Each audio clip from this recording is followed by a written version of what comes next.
এয়া প্ৰথমতে ডিম 3টা লৈছোঁ। ডিম 3টা ভাঙি ল'ম।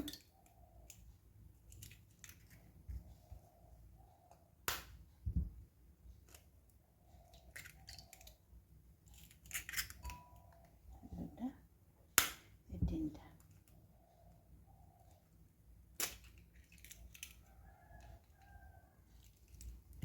এতিয়া মেচিনে প্ৰথমতে ডিম 3টা ফেটি ল'ম।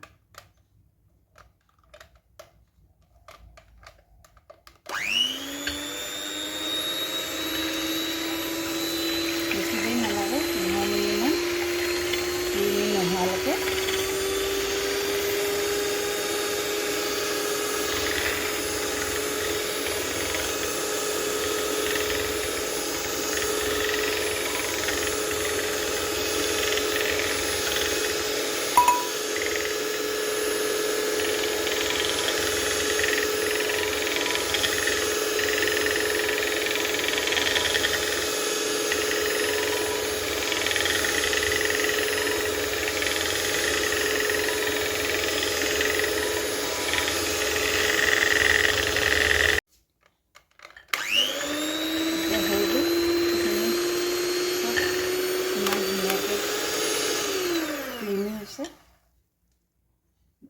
তাৰপিছতে আপোনালোকে একে জোখৰে 1 কাপ চেনি দি দিব। মই গুড়ি চেনি লৈছোঁ, মিক্সিত পিচি লৈছোঁ। আপোনালোকেও তেনেকৈ মিহি কৰি পিচি ল'ব। অলপমান আৰু অকণমান মিলাই লৈছোঁ।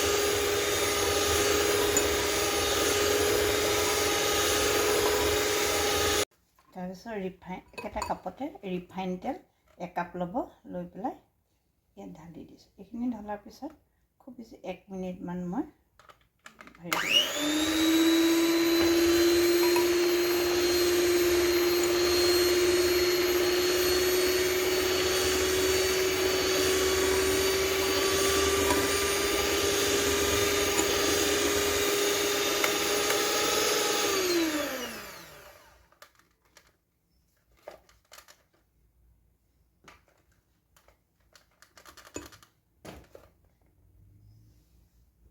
মই যে কেকটো অতিজিত বনাম।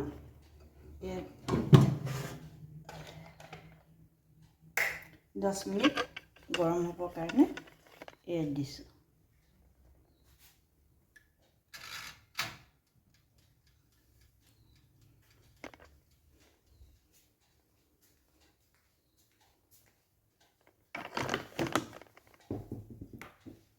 এতিয়া ময়দা কাপৰ জোখেৰে ময়দা 1 কাপ ল'ম। এয়া চাওক ইমান ধুনীয়া হৈছে স্পঞ্জি। আপোনালোকে এনেকৈ বনাই খাই চাব, বহুত ধুনীয়া হৈছে। যদি সঁচাকৈ কেকটো ভাল দেখিছে আপোনালোকে লাইক এটা কৰিবলৈ নাপাহৰিব। ধন্যবাদ।